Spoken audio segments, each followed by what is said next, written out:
Hello and welcome to another episode of the Just Georgian Show. I'm your host Georgian, and in today's episode I have with me Josh Patch. Hi Josh. Hello everyone, to all dozen of George's fans.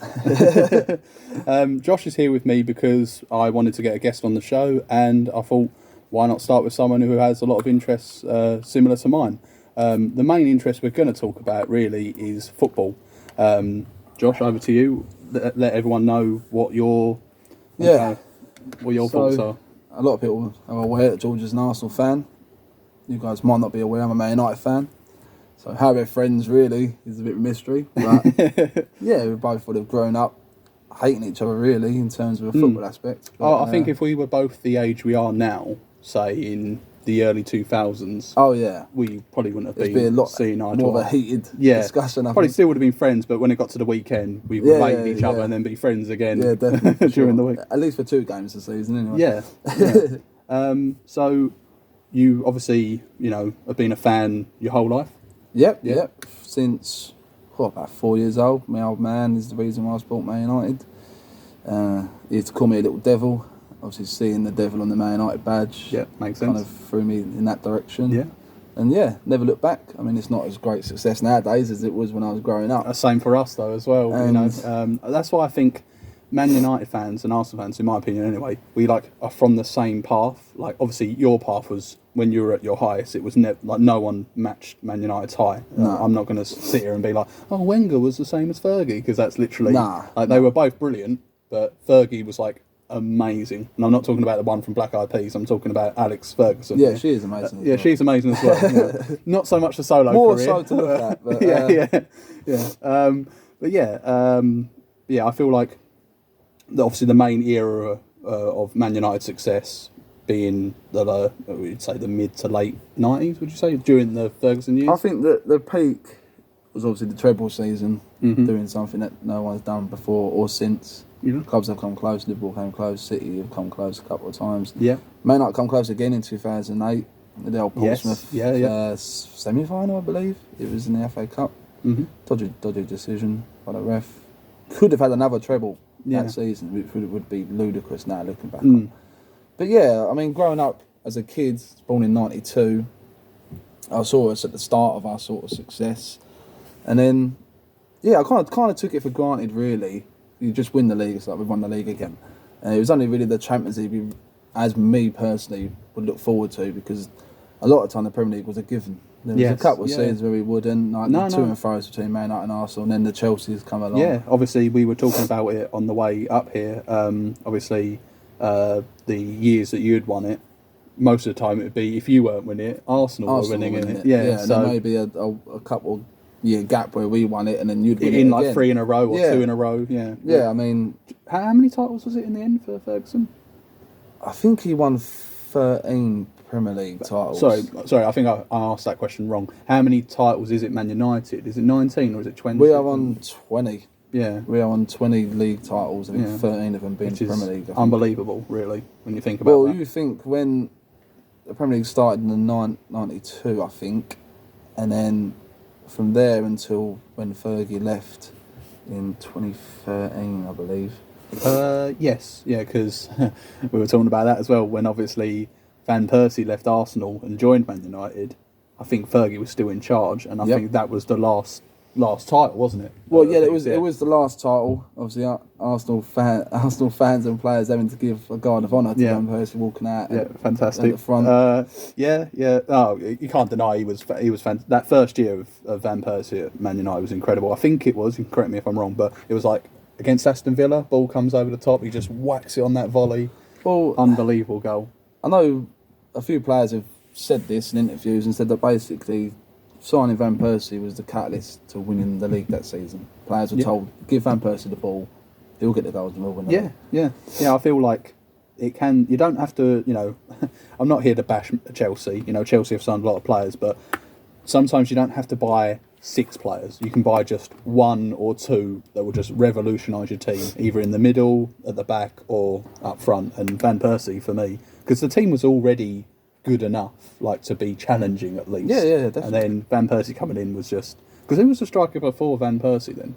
Who replaced I think when Van Persie signed, Rooney kind of become more of attacking mid sort of player, like an 8, behind the striker rather than. Which Wayne Rooney always was, even as a striker, he was the sort of player who was getting far. The goal against Arsenal, Everton. Yes, I see that in Premier League years. I'm like, I just have to bite the bullet every time I see that. I'm like, great goal. The goal that put him on the scene, basically, wasn't it? And well, same with Rashford. The Newcastle goal as well. Rashford was Arsenal as well, wasn't it? Rashford burst on the scene against Arsenal. Yeah, so. Yeah, I mean, for Man United, what Fergie was so good at, which is what Chelsea need to start becoming, is having a team, finding the missing links, whether it be technically or psychologically, finding the player that they need to fill a gap. Yeah. To go to the next level. So do you feel like Chelsea at the moment are just trying to plug loads of different It's like goals? they're playing Football Manager. Yeah. Very it's like true. they're playing Football Manager. Yeah. They've got a lot of money in the bank and just going, right. And it's like, financial takeover, yes or no? Yes. Even though there is a manager in France who's doing very well at the moment, the British kid who came from Football Manager. He was recruited via his success or something like that. That is news to me. Football Manager. They drew against PSG the other day as well. Okay. So obviously, Football Manager can be a start of something. Yeah, obviously, like, again, no disrespect to the French league, but like I don't really follow that league. I think I literally follow a little bit of the La Liga, a little bit of Bundesliga, and that's about it. I don't really follow any others. League, and if you want to call it that, it's the fifth. If you're saying Europeans top 5 leagues, they're definitely in the fifth. Yeah, we could have a debate about which ones we think are second, third, and fourth, but fifth, I think, is definitely the French league. Yeah, I mean, if you take PSG out of the equation of the French league, you'll get a much fairer, equal league, and it's just PSG are just kind of just it's like the kid with all the money. Yeah, it just soaks everything. Do you think Man City were that for the Premier League? I think Chelsea were it first with Abramovich. Chelsea fans don't want to talk about him anymore, but Abramovich, and it was just a case of. See, I wouldn't mind if a Liverpool, United or an Arsenal got all your money. Yeah. Because they're already a big, successful club with that infrastructure. So for me, it'd just be like, well, I mean, they'd be successful without the money. With that in mind then, do you not care about the Newcastle takeover? The Newcastle is going to go the same way as the City's gone. Right. They will eventually be up there fighting for European trophies and domestic trophies. Well, they're in the final against United. Yeah. We were talking about this on the way up. Newcastle are definitely doing better than expected of them this season. Like they've excelled much rapidly and than people would have thought. In contrast to Chelsea, I feel like Newcastle have actually spent their money wisely and not just bought the big names or the name that was out there that another team like Arsenal with Mudryk were going for. Yeah, well, when they first got the owners, there was an Mbappe thing floating about. And I was thinking, well, this is the problem, because that ain't going to work, because these players, as soon as you bring in someone like an Mbappe to a club like Newcastle this early doors and their expected trajectory, you're going to get a situation where you've got a guy there on 300 grand, 400 grand, whatever a week, and then you've got players there who are on like 20, 30 grand a year, like a Joe Willock, who are also example. First squad players. Yeah, and you're going to get that animosity in the group. So you need to build it slowly, improve slowly, and then when you get to a point where you think you can start signing these world star players, then there'll be more harmony in the dressing room, because and obviously being in the Champions League, for example, would be massive for them, because a player like not Mbappe, but someone like a little bit lower than an Mbappe might go, oh look, they're in Champions League, they've got a lot going for them, like financially. Why not? They're only, like you said, the trajectory. They're only going up. Why don't I join them? Oh yeah, there's definitely tiers. Like you'd rank players in, and then you'd say, you'd be shocked if that player went to that club, because you'd feel like that tier. So if Mbappe went to, say, a Man City or a Chelsea or a Man United, you would say you would be less shocked because of the status they've already got. Exactly. I could never see Mbappe joining Arsenal. A perfect example. Even if we won the league. Yeah. He's still not joining us. Well, yeah, but if you signed an Mbappe, for instance, it would make more sense than a Newcastle signing Mbappe at this current time. Yeah. But a perfect example was when Robinho went Man City. Yeah. Everyone was like, whoa. Yeah. Okay, I know Man City got money now, but Robinho at that point was, like top 10 in the world. Like, he was had amazing stature in the game. And then everyone was like, Robinho. And then there was a rumour that he thought he was going United. He didn't realise there was 2 clubs in Manchester. That's right, Man City fans. He only thought there was 1 club in Manchester. I don't think there's any. I don't think there's any that watch this. You find them lurking about. Yeah, there might be one in the comments. Yeah, they only talk nowadays. Oh, they're the ones disliking the videos. Yeah. A decade ago, you didn't hear nothing. Oh, okay, I see. But yeah, I always feel like with the Premier League, especially now, like the last 2-3 years is evident of this, is that we are the league to come to. Oh, without that. Like, look at some of the managers that have come, some of the players that have come. Like, I never thought Haaland was going to play in the Premier League. I thought I did think for a second he was going to play for Man United. Yeah, I thought he'd stay at Dortmund and he'll go to like a Madrid or a Barca or even Bayern. He'll just go, Bayern pinch the best players from the league. Oh yeah, but notorious for it. Yeah, but the Premier League for me is. There's a guy I work with in eSports Real Madrid, and we had this conversation many times about the Premier League being better than La Liga and vice versa. For me, the Premier League's the biggest league. It's just a well-known fact. Really, even if you just take money into the equation, like that is beyond all the others. But then you've also got to think of the stature of the clubs that are in them leagues. So you look at La Liga. I mean, there's not really any other league to talk about really, if you're comparing. Serie A used to be in the 90s, but not so much now. But you just take La Liga and Premier League. La Liga, you'd say, right, okay, you've got Real Madrid, Barcelona. You might say teams like Villarreal because of their success in European trophies. And then you might say Valencia. Sociedad are doing all right at the moment. And that's about it. None of them jump out at you. No, you've got to make cases. The Premier League has at least 6 clubs, maybe 7, that are like instant. If they were chucked into La Liga now, they would make top 4 easily. Yeah, I'd think anyway. What I'd say, if you met a guy in the desert and you said to him, "Okay, do you know who Chelsea are?" Probably know who they are. Chelsea Football Club. If you said to someone who, do you know who? I don't know, Villarreal are. Yeah.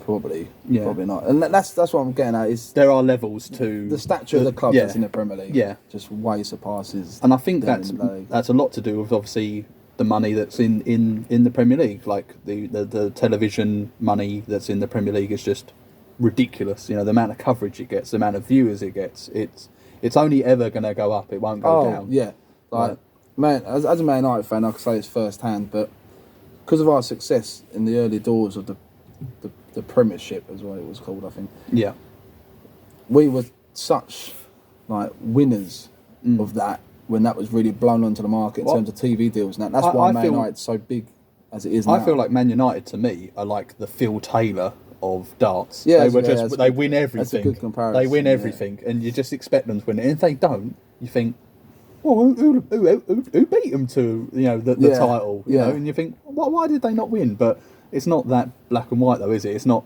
It's just you've got the best team or the best players, so you're going to win the league. Look at Leicester.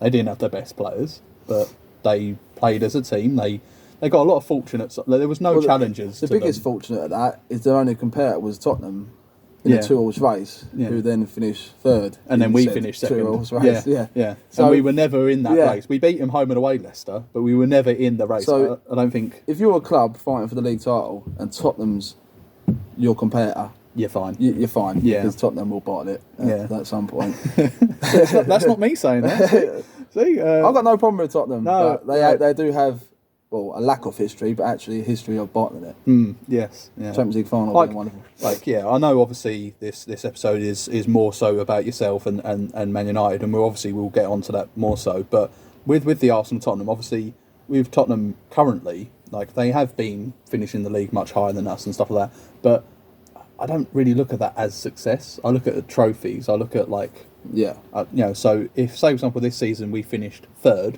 and Tottenham finished 5th, I still won't be like, it's the whole screw you, Tottenham. It's the whole rival fan got sent over you. That's all. It's just a one-up. It's just a one-up thing. If we were to win the Premier League and then be in the final of Europa League, I would wear that on my chest and be like, look, we are much bigger than you.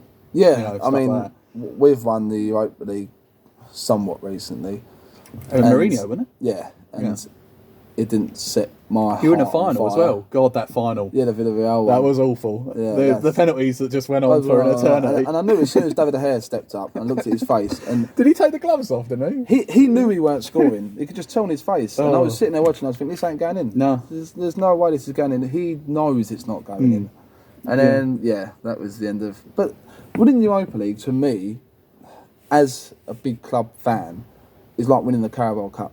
So we're in the Carabao Cup final this year. If we win that, box ticked, Ten Hag's won his first trophy he can win. Box ticked. Yeah. But, at the same time... Oh, lights going down. Oh, no, we're okay. sorry. We're not in darkness. No, we're not in darkness at the same time, he's won a trophy, box ticked. But then, for me, winning the Europa League is like winning the Carabao Cup. We shouldn't be in it. We shouldn't be. We shouldn't be winning that as. I feel like when you're such a club, like if you're in a top four, if you've got the mindset of a top four club, a Carabao is like, okay.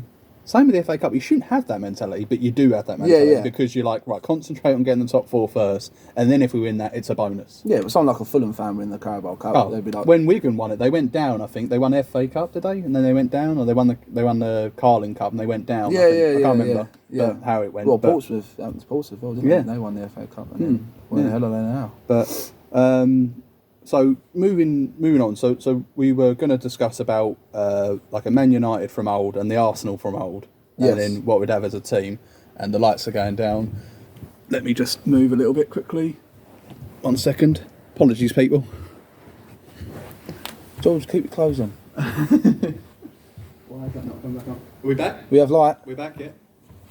Unfortunately, they can see us now. See, the production of my episodes are not the best. We need to employ someone just keep walking back and forwards out there to get the lights on. Yeah, put in the comments if you want to be the walk around. I don't know, £5 an hour or something. Yeah, like, I like walking personally, but I've got to be part. It's called the Just Chill Down Show. But yeah, we were going to talk about old Man United, old Arsenal, and do like maybe who we thought were the best in each position. We'll have to agree upon a formation. Yes, yeah. And so I think just stick to a normal 4-4-2. Keep it simple, because when you go back in the day, that was the formation. Really a thing. It was left, mid, right. We're not going to do 3-4-3. We're not Conte or Tuchel. Otherwise, you're going to end up, if you start doing wingers and stuff, you're going to favour more the modern day players. Over the, if we said left mid or left wing back, you could be like, well, back in the day, this guy was really good at left mid, but he wasn't so good defensively. The question is, if we do a Man United, Arsenal, old and new, do you put Ashley Cole in there? Oh, well, they're going to find out, aren't they? So how old are we going first? Are we going to so let's say 95, 96. We probably won't put many players of that era, Well, I don't know. Yeah, Incy, he might get a chance. And then we'll go to about 2006, 2008, or a bit higher than that. As long as it's still within the Ronaldo era. Right. Okay. So he's got to find his place in there somewhere. Not the new Ronaldo era, the original Ronaldo. Not the C era, as I would call it. I'll call it the God, I hate that guy. But if he was in my team, I'd love him. Yeah. Oh, because he nearly was in your team. Yeah. Wenger nearly signed everyone, I think. Yeah. But okay, let's start off. Goalkeeper. What we'll do is we'll there's 11 positions. So as you're the guest, I'll let you do 6 of them, and I'll do 5. Right. So okay. You start off with goalkeeper. Are we going to disagree at any point? You say one. To the end? You say one, and then I will.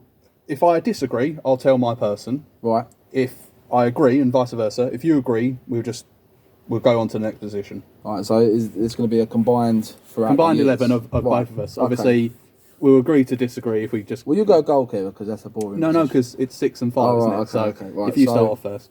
I'll do the boring position. Right. Goalkeeper. It's tough, because you got Seaman.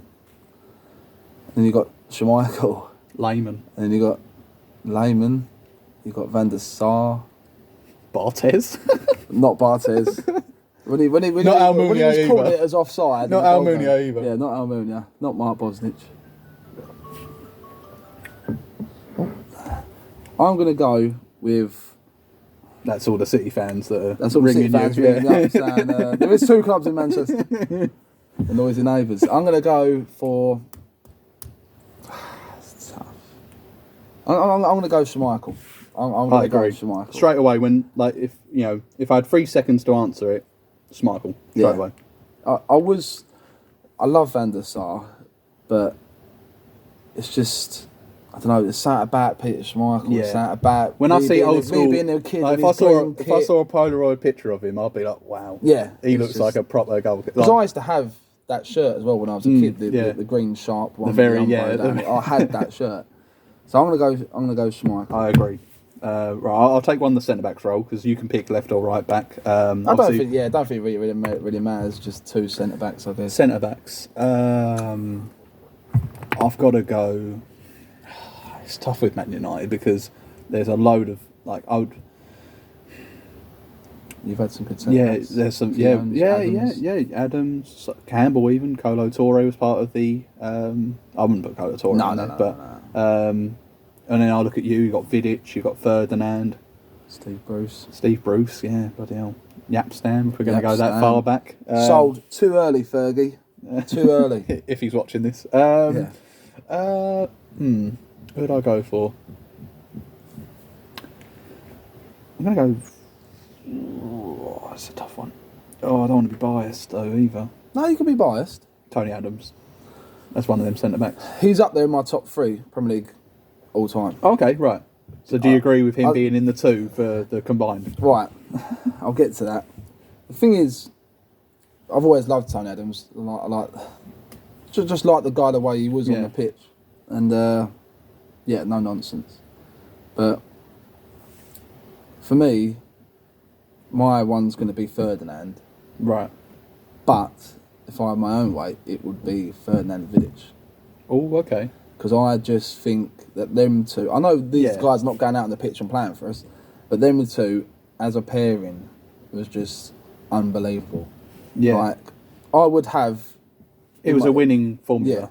Yeah. In my top 3, I'd have people like John Terry, Vidic. Yeah. You got Tony Adams, Vincent Kompany. Yeah.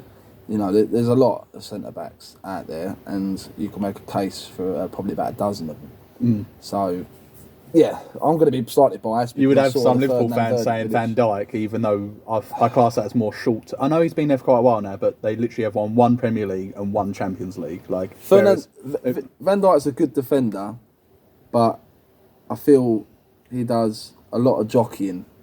Yeah. So he follows. I think just the sheer size of him is intimidating enough. Yeah. I Van Dijk's good, but since that injury, I think he's kind of fell off a cliff. Only because he was so high up. Yeah. Before the injury, his threshold was just so He was going above and beyond. And you Liverpool fans do have a tendency to put players on pedestals. So. Any in particular? Gerrard. Gerrard come on, Gerrard is fantastic. He was a great player, but I think 30, 40, 50 years that's a question I'm going to ask towards the end. I did say I was going to do some quick fire questions. Okay. Right, so we've done the centre backs, goalkeeper and centre backs done. So I agree that it was tight, but I probably would say, because I was going for all of them, Vidic and Ferdinand. I'll stick with that. I'm happy with that. You're happy with Vidic? I'm happy. And Tony Adams can be the super sub to come on. 75th minute, 1-0 up. The guy who looked 50 even when he was 20. Right, so are you going to go for a left back? Or no, you go. You go. Whichever one you want to pick, I'll take the other. All right, I'll give you left back because I think that's easier. Right back is a little bit more difficult. I don't think we've had an abundance of fantastic right backs in the Premier League, to be honest. Valencia? He done a job. He was good. He was good, but he's not one of them players that I would think back when I'm an old man and tell my grandkids, "Oh, you should have seen this Antonio Valencia." This Ecuadorian. I mean? Yeah, bloody loved him. So right back, it's maybe controversial, but it might not be. But if you think about right backs in the Premier League, you'll probably struggle to find someone better. And I'm going to go Gary Neville. Yeah. Now you look at Gary Neville, and he's got 8 Premier Leagues or something like that, and then he's also was at United at top level for nearly 20 years. Yeah, and that's no mean feat. If you're going based off longevity, I don't think anyone can argue Gary Neville. If you're going off maybe quality or it's the same with the Van Dijk argument. Van Dijk might be, if you compared him with Rio Ferdinand straight off the bat, he's high, he's got a bit more pace, but what he did, it's what you do. It's not it's not just off your face value. It's what you did overall. And I think, I'd have to agree, Gary Neville. At the end of the day, right back. When the players retire and when the fans look back, it's the trophies that were won. Yeah, look at all them appearances he made for just one club. Look at all them trophies. Even Gary Neville don't rate himself. No. But I'm going, there were some names in there, the more modern names like Reece James, Trent, and then you've got Aspilicueta. And players like Obviously, that. we're just doing a combined old school Yeah, one. But yeah. if you're looking at But all-time Prem... If you're thinking about, other players that might fit into that slot, they're ones I had in mind. But obviously, being an Arsenal, Man United team, Gary Neville. Gary Neville. Okay, left back is obviously... There's only two in there, really. There's Ashley Cole, there's Patrice Evra, I think, in my eyes. I mean, there was a topic of growing up. Yeah. Always. Who's better? I'm going to... Right, I didn't get Tony Adams, so I'm having Ashley Cole. Ashley Cole left back. You can have Ashley Cole, because I would go Ashley Cole. Yeah, Ashley Cole. Even though Evra won more trophies. Ashley Cole was fantastic. In terms of Premier League, obviously, he went to Chelsea, and it's like, oh... But there's so many deals that have gone, people go to Chelsea. Ashley Cole. Or they're at least... Or they'll end up at Chelsea, like Fabregas. When he ended up back up at Chelsea, I was like, oh, no. But he done really well there as well. But that'd be the Chelsea playing foot manager again. Yes, yeah. So, Fabregas, he's available. Look, he's a surplus to requirement. Let's go get him. Yes. Right. So, we've got left mid, right mid, and then two CMs. So I just took left back, so you can pick any one of them four. I'm gonna go left mid because I think that there's one that's right. We're both going to say the same. Right, do you want to do it for left mid? Should we go like? I feel like there's someone there, but you might be playing him out of position. But there's someone there I think should be there. Or left mid? Yeah. Well, my left mids in my mind as the two is Giggs and Perez. It's got to be Giggs. But it has to be Giggs, doesn't Giggs has to be it purely based off the Gary Neville analogy. Is that the longevity, if you went for quality, maybe I don't know. Perez had periods where he was like his quality was maybe Perez was slightly. Good. Perez was good. I did like watching Perez. He kept it simple, but at the same time he did stuff that you think, okay. Because back in them days you didn't have many flair sort of players in the Premier League, but. Yeah, the two in my mind was Giggs and Perez. The sheer number of French players that Wenger brought that were of that quality, Well, you know why, didn't you? Because Wenger was a youth coach at some level for the French squad. So he had the inside track on who was emerging and who was good. And you had obviously the '98 World Cup, and it was just like, wow, these guys are coming through. We've got to. And back in the early '90s, the whole global scouting network that we have now wasn't really a thing. So he had the inside snoop on who was coming out of France. Is it Snoop or Scoop? Snoop. He snooped. I don't know. Sniped. Sniped. Yeah. That's it. I feel like Will Todd, Anelka, Henry, Vieira. Oh, for the midfield. No, just talk about the players that he would have had the inside. Oh right, sorry. Yes. Sorry, yes. And then especially Anelka when he was he bought Anelka. 19, 18, very young. Yeah. So we're going. And he went back to Chelsea as well. Wanker. Football manager. Just whoever Arsenal they don't tend to take many ex-Man United players though. That's because we use them all up and they're finished by the time they've done it. United. It's like a battery. Battery's almost dead. It's like, right, he's gone. We're going left mid, Giggs. Yeah. Okay, so what we've got Arsenal players so far? We've got Ashley Cole and that's it. Right, Centre midfield. Right, there's one guy that has to be there. I'll do the obvious one. Paul Scholes, I think. No, Scholes and Keane though. It's like, but the other Vieira as well. Oh no. I think you've got to go. Oh, I've just thought with that. I think for balance, Vieira and Scholes. Oh, for balance. Oh yeah, because you don't want too defensively minded. I know we did say that. Well, but if you right now Vieira or Keane, do you go over Vieira over Keane? Personally, I'll go Keane. But this can't just be a Man United squad. Personally, I go Keane Scholes because that is the catalyst of so much of Man United's success.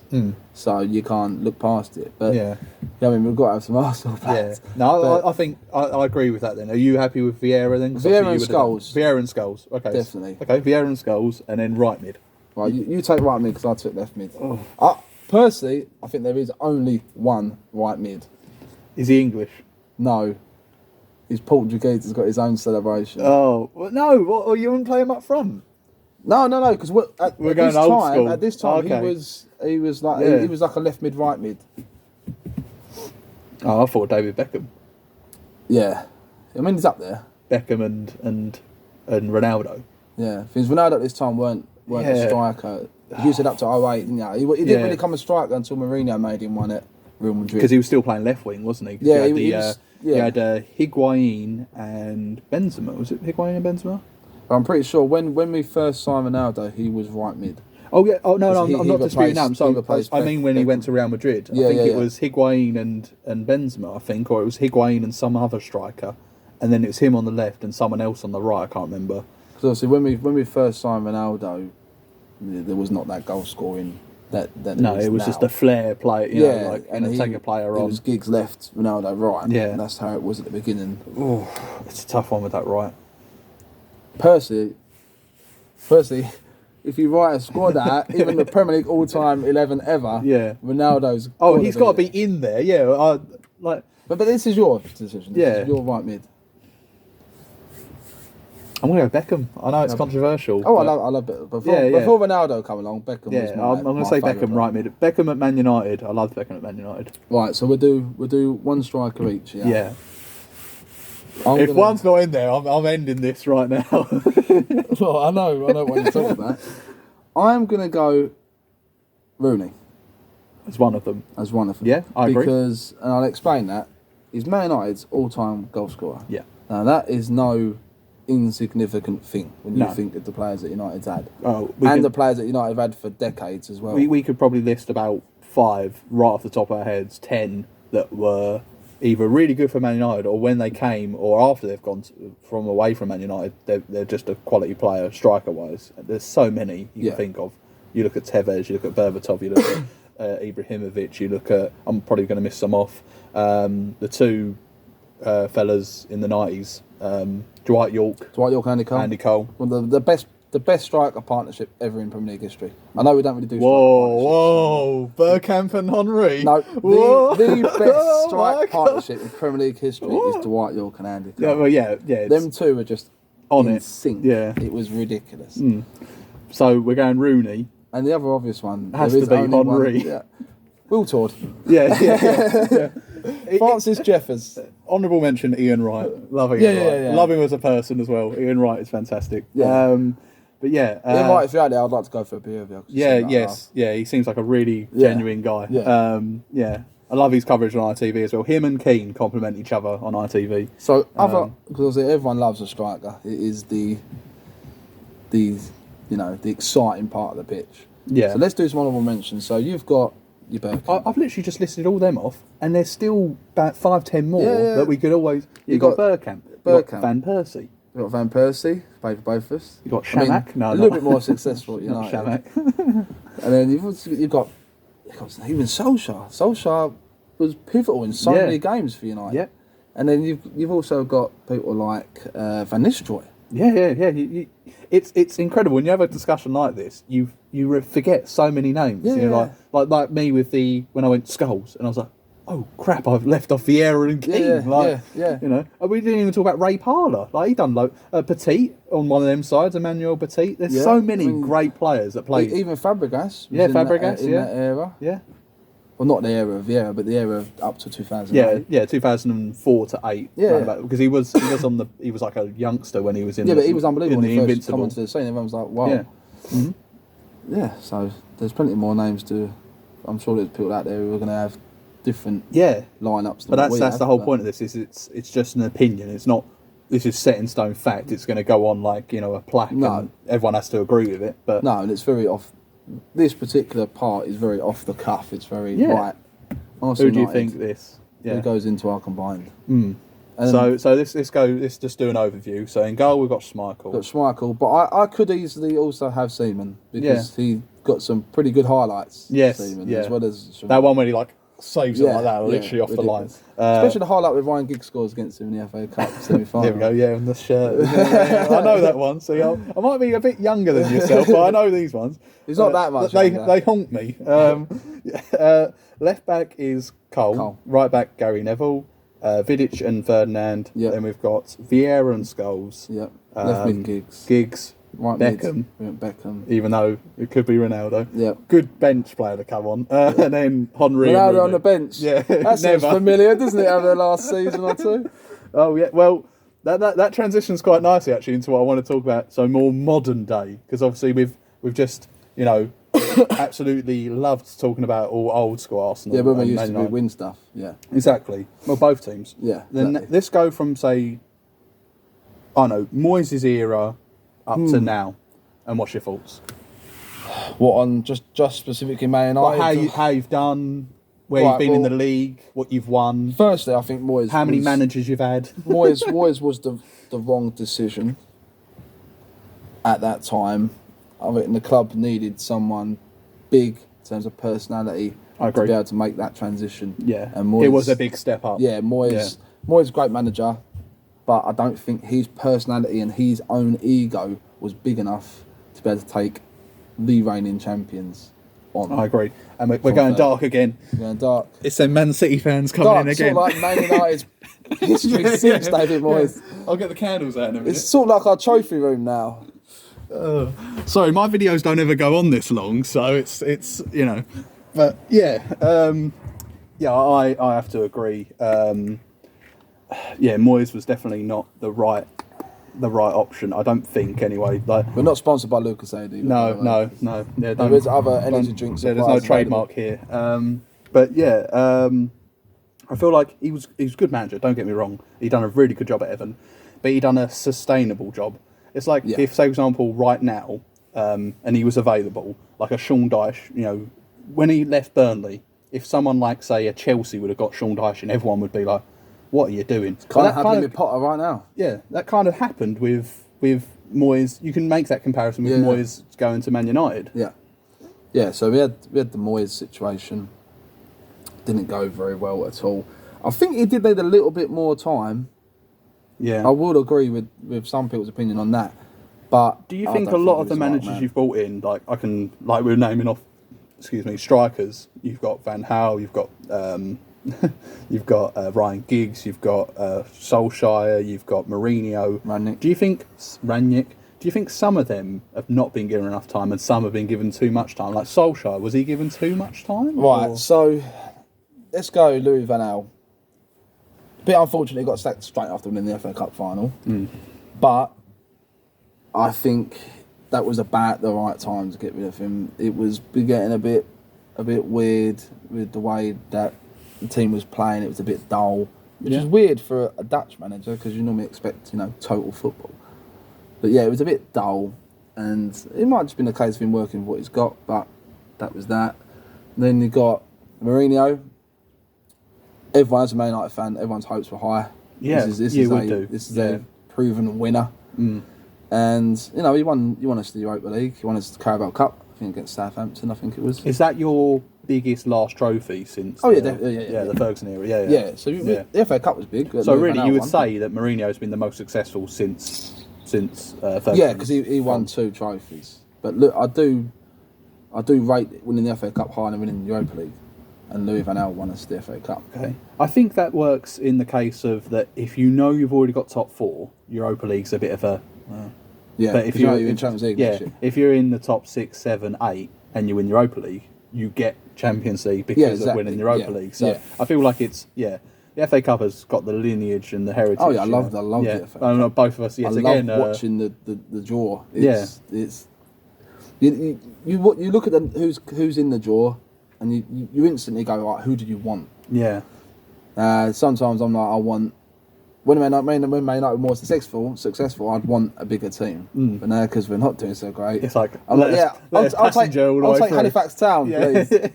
And then, so that was the Mourinho era. I think if he was given more time, but like it was a lot of these managers, they get to a certain season, they don't seem to get the financial backing that they should. Yeah.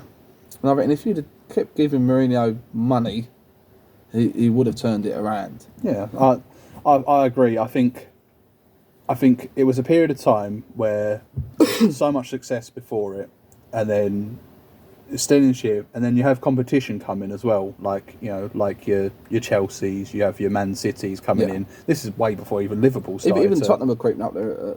Tottenham. Well, that's what happened with us as well. We were stagnating, and Tottenham was increasing, and they went above us. And now it's kind of like they've dropped off a little bit, and we've stepped up a little bit. Yeah. So we had to. Otherwise, you're going to fall off, especially when there's a team like Newcastle coming in behind you. Oh yeah, I'll give them 5. Within 5 years, they're going to win the league title with Newcastle.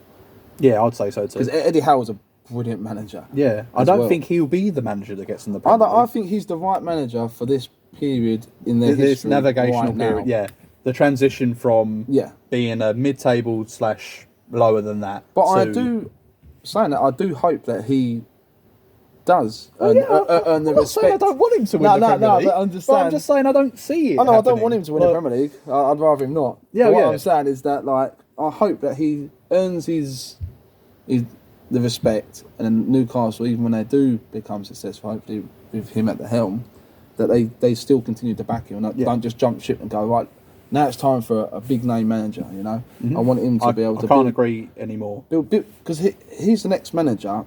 If Newcastle back him, that could build a dynasty like your Wengers and your Fergies. If they stay true to Eddie Howe, and obviously he does what he should do, then he could be a manager, because he's so young. He could be a manager that has a 20, 30-year managerial. Well, I wouldn't say the first year, but the first real year of being the manager, because obviously he took it over from guy who played for you, centre back, gone off my head. God, why is my mind gone? You even mentioned him earlier. Why is my... Oh, God. He played for you, centre-back. He was their manager, and then they got rid of him. Oh, for God's sake. Where's that gone? Anyway. Yeah, it'll come back. We'll circle back. Eddie Howe's a great manager, and he could build a long... Steve Bruce. Yeah. There you go, Steve Bruce. Yeah. There you go. So it just comes out of the brain. Happened in the last episode, everyone. I had something, just comes out of the brain. I don't know what I can't keep track of Steve Bruce's managerial career, to be honest. So yeah, Mourinho. We had Mourinho. Yes. I think he's served his time, but I do agree that the backing started to drop off, and he could have done more if he had the backing. Then Solskjaer come along. Yeah. He was supposed to just be an interim, coming from Mulder. Yeah. And he set the world alight. Yeah. In like the first few months. Yeah, I think a lot of people were like, the expectation level of Solskjaer was higher. Yeah. And obviously they got quite a good position in the league, wasn't it? Third or second even, I think. He was brilliant. But then I think they were just living off. I think the players are just living off the fact that from Mourinho, life is now so chilled and happy-go-lucky. Yeah. Blah blah. But that would only get you so far. And I don't think he had the discipline or the authority or anything like that, or even the respect to some level that them big ego players like your Pogbas and stuff like that Ronaldo need to have. What's your take on the Ronaldo situation? Obviously, he's now gone, so we don't have to think about. I love Ronaldo. What if? He's always been my favourite player. Before him, it was Beckham, but then Ronaldo, that was it, game changer for me. And I used to buy his football boots, everything Ronaldo. Yeah. But the way he can't do that interview, why he's still contracted with Piers Morgan. Yeah. He can't do it. I watched that interview. Because it's weird how they produced it. It was like they sent out little clips and then they brought out the full episode. And yeah, from the clips I saw, I can't. You're basically signing your life away. You're basically saying, look, I don't want to be a Man United player anymore. They've given you the hammer and the nail, and you've put the last one in the coffin. Yeah, they've opened the door and you've walked through it. Yeah. Don't get me wrong. Last season, I watched Ronaldo score a hat-trick against Tottenham. Oh God, the guy was unreal. The thing is, right, I'm an Arsenal fan, but when I see Ronaldo scoring an absolute banger and then doing that, I cannot help myself but doing it as well. Yeah. And I'm like, contagious. Yeah, it is contagious. Yeah. Last season, I saw Ronaldo at Old Trafford, sitting in the Stretford end, just above the goal, and I saw him score a hat-trick live. For me, bucket list, one of them, bang, done. Yeah. See my favourite player ever score a hat-trick in front of me, and then watch him walk down the tunnel. Yeah, but at the end of the day, you have to have some sort of morals and ethics, and he done the wrong thing by doing that interview, knowing that it's going to backfire. I think he knew that would get him out of the club. Yeah, I think. Don't get me wrong. A lot of what he said is true about the ownership and the way the conditions of the facilities. Sort of he said it's the same facilities. I'm paraphrasing here, but it's the same facilities. In the same swimming pool that he was in 09 or whatever. Yeah. Which is fair enough, and all us fans know this. And come to Corringham, it's the exact same thing. It's the same swimming pool. I think it's being actually redone though, so good luck to Impulse. I don't think we'll see Ronaldo there. No, we're not going to see Ronaldo in Impulse. I'm not saying that. But we as United fans all know that to be true and that the case. But You can't say it once you've left the club. If you want to leave the club, come out the with that club interview afterwards and do the interview after. Yeah. But you can't do it whilst you're in the club because you're causing such friction within the managerial side of things and the harmony. That was of the during squad. the Ten Hag new era, isn't it? Yeah. Ten Hag Hag dealt with the whole Ronaldo situation brilliantly. Yeah, just got him out. Yeah, he was just like, no, you don't fit into my system of play or whatever was his train of thought, and he benched him. Mm. Sorry, Ronaldo, but you're 37 years old now. So we spoke obviously quite in length of like the between Ferguson and like before Ten Hag. Yeah. What do you look at the team now? Ten Hag, right, when we was looking for a new manager, a lot of the names were Pochettino and Ten Hag. Yeah, I remember seeing And I that, was sold on Ten Hag. What he's done at Ajax, he's built something from the ground up. I know Ajax are an established club, but he's built something with the young team and everything else. The team itself he's built. Yeah. So he's built something, and there's a certain mentality that goes with doing that, and I saw a lot of Fergie in that. The way that he's like, no, this is the way it's going to be. Yeah, it came from, we're going to do it. Was it Aberdeen, was it he was managing? Yeah, he won a European trophy with Aberdeen. Left them, came to Man United and made his own stamp on it. Yeah, I believe he beat Real Madrid of Aberdeen to win that European trophy. So that's no mean feat at all. Not at all. But yeah, Ten Hag, for me, I can't say anything bad about the guy. I really can't. I think he may be the one that We gets actually United forgot someone back to though in where they need between to be. that. We forgot Ralph Rangnick. Ralph Rangnick, when he came in, I didn't know much about him, and I researched him with all the more of a Wasn't it sporting saying director. he did something in Germany, wasn't it? Yeah, so he was part of the Red Bull group. Oh, right, building Leipzig and Salzburg. Salzburg, yeah. Well done. So he was part of that, and obviously everyone knows there's a hell of a lot of good players come out of that Red Bull group. Yeah. So Sabitzer, who we've just signed, was part of that group as Yeah. So I knew this guy knows football. That was my first train of thought. He knows football. He knows what he's talking about. Yeah. But he hadn't done any managerial stuff or that successful as a manager either. Yeah. So I was to and fro with it. But I thought, no, if they'll listen to who he wants to sign, Yes, yeah. then we could be onto something here. He wanted them to... And then a manager could come in and take over what he's... he was never... The idea was him take the reins and then go upstairs. He was a stopgap. Yeah, he was take the reins, steady the ship, go upstairs, let's listen to what... Yeah. He wanted to sign Enzo Fernandez. He told United about Enzo Fernandez before he went Benfica. And we had a chance to sign him, we didn't. And now he's just gone Chelsea for over 100 million. 107, I think, if someone wants to correct me. Yeah, 107 million, which is the biggest transfer ever in Premier League history, which is just a joke. When you think about some of the players that we've mentioned... Football manager again. Football manager settings. But anyway, enough about Chelsea. This is about Man United. So, going on from, obviously, now Ten Hag's in, and now obviously you are where you are in the league, right behind us. I wouldn't say it's like directly behind. I think it's 11 points if it's right. Losing to you guys recently was hurting. Let's do quickly. We'll do it as quickly as possible because obviously we've been going for 48 minutes now, which has been fantastic. I've enjoyed this really well. Yeah, I'm getting paid well for this. Yeah, I know. Yeah. That Lucas I bought him that Lucas. I didn't actually, but yeah. Let's do like a combined current form Arsenal Man United team if you want to. Recent years since the Fergie left, sort of. No. I mean right this season. Oh, this season. Squads now. Yeah, right now. Okay. Like as we talk right now. Like obviously I know Arsenal playing at half. I think they've literally just kicked off or about to. Let's have a look at the combined team. Do you want to keep it as 4-4-2? Do you want to change that formation? I was thinking personally a 4-3-3. Would be what, as in two CMs and then attacking mid? Yes. Or CM/CDM. And then left wing, right wing. Yes. Or two CDMs and then a CM, whichever way you want to play that. Yeah. They can play either. They can play CDM, CM, or CAM. You want to do a triangle situation in midfield as well? Yes. Or the like that, or like that. So there's two, and a CAM, and then two a bit more. Right. Forward. So goalkeeper's really tricky.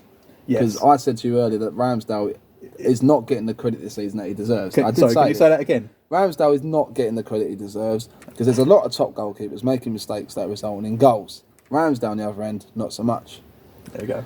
But at the same time, I completely agree with where you're about to go, and I'd pick that same person, David De Gea. Yeah, at the same time, David De Gea just I don't know. The centre back, the guy Yeah, current team right now. I'd go David De Gea, but I would. It's a close one. But I would not be insulted if if De Gea made a mistake, I'd put Ramsdale in, and then vice versa. I'd keep changing it. They're just. I know you're not supposed to do that with goalkeepers or with any players really. I think I'm going off track here, but I think that leads a lot to success is keeping the same squad or trying to keep consistency. Like, look at Man City this season. The amount of bloody times they've changed it. Cancelo's gone out. Guardiola overthinks it. Because what's his name? The young lad that's coming, Lewis. Yeah, Guardiola overthinks things. I think tactically. Like keeping it with the same squad is the best way to, in my opinion, to win a league. You've got to keep with the most consistent squad. All the players in the same wavelength. So De Gea in goal. We're going De Gea in goal. Centre backs. Now I think there's one of each. One from Man United, one from Arsenal. I think. I'm not. No, you can't say Varane and Martinez. This is tough here because Martinez has been a revelation. Oh, he would be my one. And Rafael Varane is arguably one of the best centre backs in the world right now. Top 5, maybe. Top 10, yes, definitely.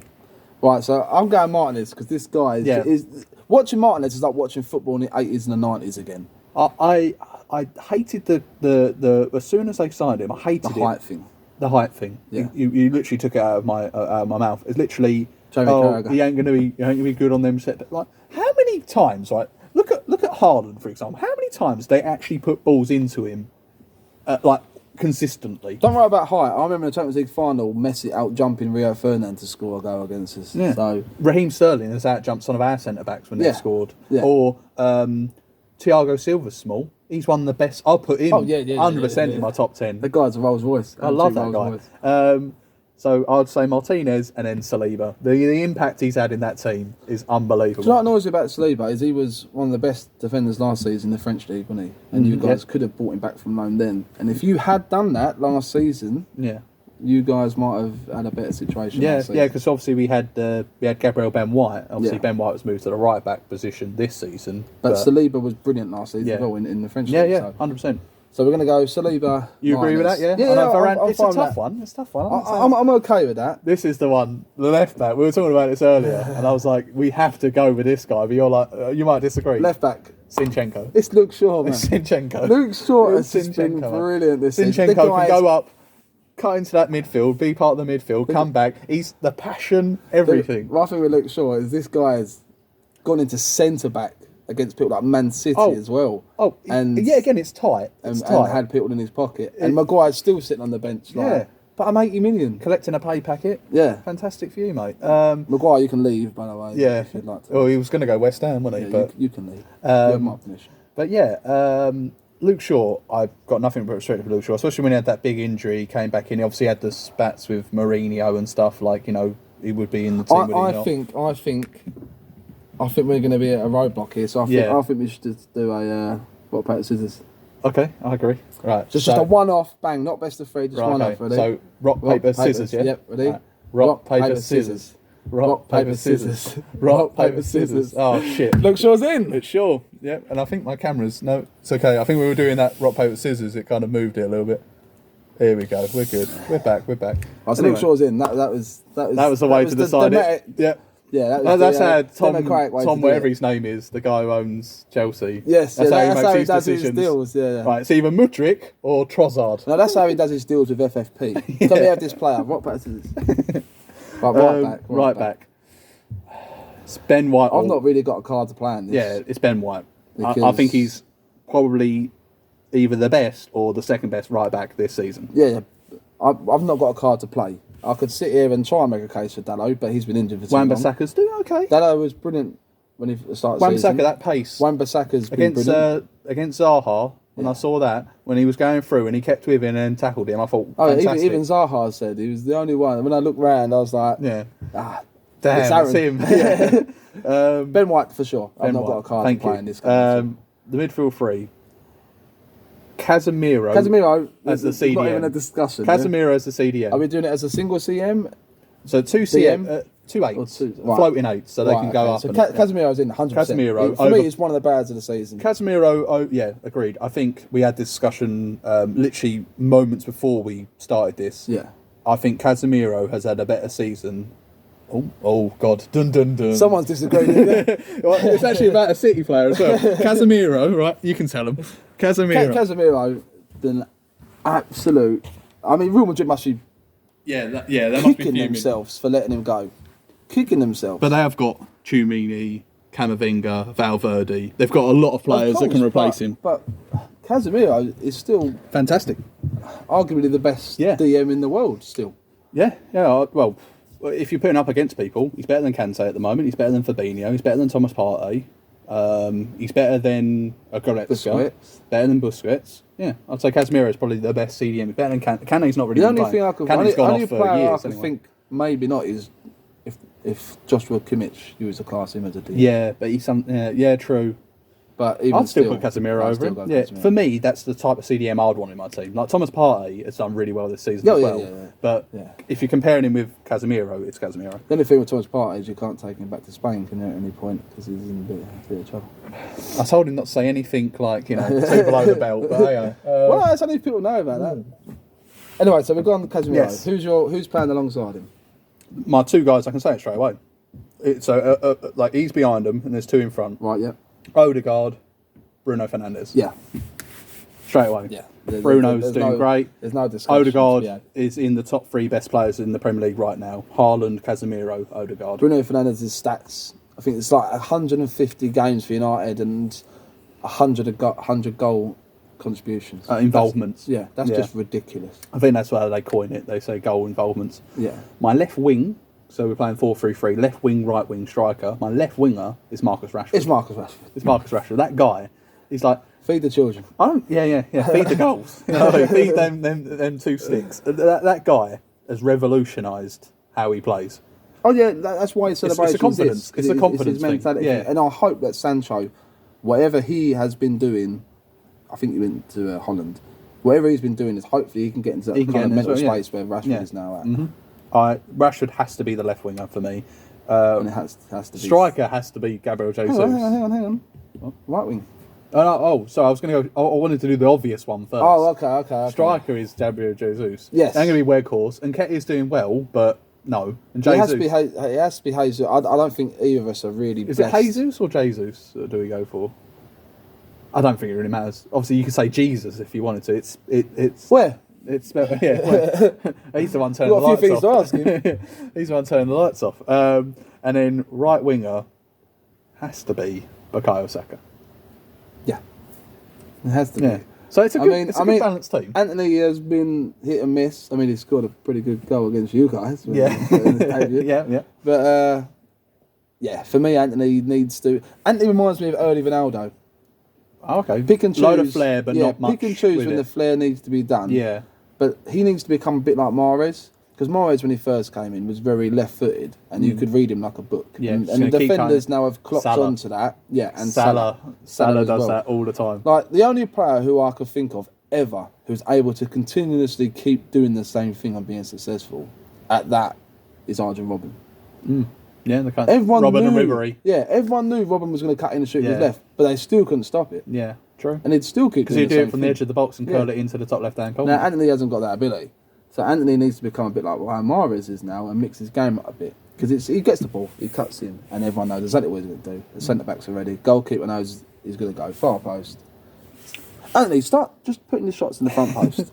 Just mix it out a bit. I feel like we have to, especially with me, because I'm biased like this, I have to talk about Bukayo Saka. I think there was a lot of sort of like Anthony, there was a lot of he's doing well, but he's not really contributing enough with the goals and assists. He's now took that and gone, look at these numbers. I think it could be even higher than this, but I think he's got 7 goals and 6 assists, or 7 goals and 7 assists even. It could be something like that. I think him, Martinelli on that left, it was always going to be Rashford, but Martinelli's a good shout. But him, Martinelli and Odegaard have all got... Yeah. They're all contributing to the team. And, yeah. That's the type of way sometimes you can win a league. Obviously, you can have a Van Persie who comes in and scores 20 plus goals or whatever, and will literally just carry you the whole way through. Not say carry, that's a wrong word. We'll get you the goals. The back line will do their job, the midfield will do their job, and he'll just do his job of scoring all your goals. Of course. So it's a very much a unit at Arsenal right now, which is what's happening with United as well. And that's why I think What do you think of the striker? So we've done our team now. I think we're happy with that. What do you think of like the striking role? Like quickly, we'll round up soon. Because obviously Weghorst has come in. Martial's injured. Who would fill that void? Does Rashford move in there? Greenwood might be coming back. Yeah, Oof. I did say don't talk about anything controversial, but Greenwood might be coming back. And do you think he will come back to United? Man United done their own internal investigation. Ten Hag and no one else will say anything about it, which is fair enough. But you have to believe in the justice system the way it works. You are innocent until proven guilty. The guy has had the charges dropped. Yeah. I'm not 100% sure, but I don't know if he's still with this girl. I think he plays football again, but not for Man United. So I think with what players have done during the past and are still playing football and still playing for high-profile clubs, the guy is innocent. And if it does come out that he's still dating said woman, then, I mean, if she's still dating him, then why the hell can't just some football fans ignore the matter? He'll never get away from it. There'll still be a chance. Blah, blah.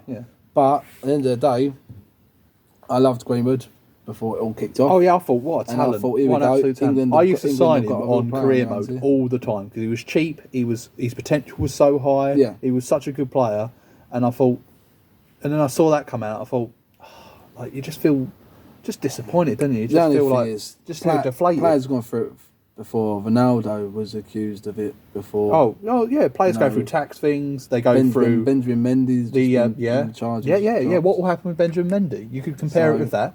You could say, well, if Benjamin Mendy goes back and plays for Man City, why can't Greenwood? Marcus Alonso had something going with a car. And then you've also got Thomas Partey. Yeah. Nothing's more come of that though. Not going to Spain anytime soon. Yeah. So who knows? I mean, you got double standards. Let's not draw anyone from Spain in the Champions League. Thomas Partey couldn't make the plane journey. Can't go there for jurisdiction reasons. We're only joking. But we regardless if Greenwood plays or not, we have to sign an established, no nonsense, get your goals striker. We have to. So would you go for more of a strong Osman? Hold up the Osman. Osman. That's it. Simple as that. Osman. Okay, yeah, I agree. Do you see that goal? Or maybe Benjamin Sesko. Do you see the goal the other day? Yeah. Literally, it was a replica of the Brighton goal. What was the name of the Brighton player? What, the one against Liverpool? Yeah. That's annoying. When you hear it, you're like, why didn't I remember that? But it was the chest or touch chest volley it and For me, Osman or Benjamin Sesko, but more so Osman. Souls are popping. Who's the other player? Sorry, Benjamin Sesko. Who's that? Plays for RB Leipzig, I think. Oh, okay. No, I can't say. Youngster, I'd have to look at it. I think he's about 19. Okay, well, bloody hell. One for the future then, more so than Osman is like someone who comes. Victor Osman, we're talking about. For Napoli, I think he's Nigerian, I think. He will literally come in straight away. Nkunku would have been on the list, but he's going Chelsea, football manager. Everyone goes Chelsea. These guys supposed to be under investigation with FFP and managing to sign half the football world in one transfer market. That was a very good conversation about both Man United and Arsenal and current form and prior. I'd think with like just a couple of like quick fire questions, just a couple that's in my head. So here we go. Lampard, Gerrard, Scholes. Gee. The dreaded trilogy. The dreaded trilogy, yeah. They've all got different things. Because you've got Gerrard's Mr. Liverpool captaincy, blah, blah, blah. Could go on about each player for they literally got that whole same profile. Mr. Chelsea, Lampard's got the goals. Unbelievable goal tally for a midfielder. Ridiculous, arriving late in the box, blah, blah. He sort of created that sort of role and made it what it is now, the old attacking mid sort of role. Not so much for playmaking, but more just finding himself in the right place at the right time. If you can get that many goals in midfield, you're invaluable, I think, in my opinion. A lot of penalties, though. Let's not forget about that. A lot of penalties under Frank Lampard's goal tally. Scholes. I'm going to be biased because I'm Man United. If you're not Man United fan, Scholes is a little bit older than them two as well, the other two. But if Scholes was just unbelievable. Even La Masia in Barcelona, their youth system sort of thing, Guardiola said it. They used to use videos of Paul Scholes about their TikTok. I remember there was a video like years ago. There was something like sank over at a tree, and then Scholes was asked to literally from a dead ball just hit this tree. Yeah, from yards and yards away. Ronaldo and everything was trying it. Everything, no one could do it. And Scholes just. So who's your answer? It's Scholes. Scholes. Okay, I'll go Lampard personally. Scholes for me. For most of the things that you said. For me, it'd be Scholes purely because the way he dictates the play and stuff like that, and some of the goals he scored are unbelievable. Yeah. Yeah. All three of them scored bangers. You could watch compilation videos on YouTube of all three of them players. If you haven't seen it, watch Paul Scholes' volley against Aston Villa. Amazing. Would you know the year, just in case there might be more than one? It would be before 2010, I would imagine. Right. Messi or Ronaldo? It's only up until recently. For me, this becomes a debate, and that is the whole winning the World Cup probably. I'll quickly go through because I've had this conversation with people. We are an hour and 5 in. So quick go through. Messi for me, a system was made around him, and it was all about him. Yes. And it was all about getting the best out of Messi. You'll get the best out of Barcelona. Boom. Ronaldo, not so much. There's a lot of egos around. I mean, Ronaldo had people like, Anderson and Fletcher giving him assists. Yeah. Whilst Messi has people like Xavi, Iniesta and Busquets. But he did move to Madrid and have, Oh, yeah. like Ozil, Kaká. I could probably go through a load of them. But Ronaldo was... the years. Modric. The whole reason why Ronaldo got his move to Real Madrid is because the 2 seasons before that, he was banging in the goals.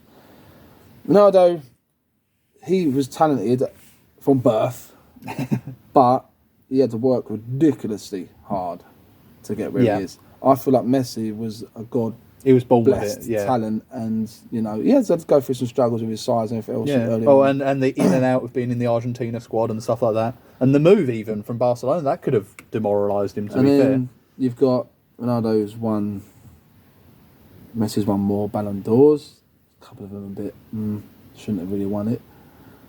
For me, it would be Ronaldo purely because I think if you put out a footballing checklist with everything criteria of a footballer, I think Ronaldo ticks more. Okay. And that's why I'll go Ronaldo. I agree with Ronaldo as well. Well, that's boring. Thanks for tuning in. No. Couple of more. Couple like jokey ones, and I'll end off with a good one. So Pepsi or Coke?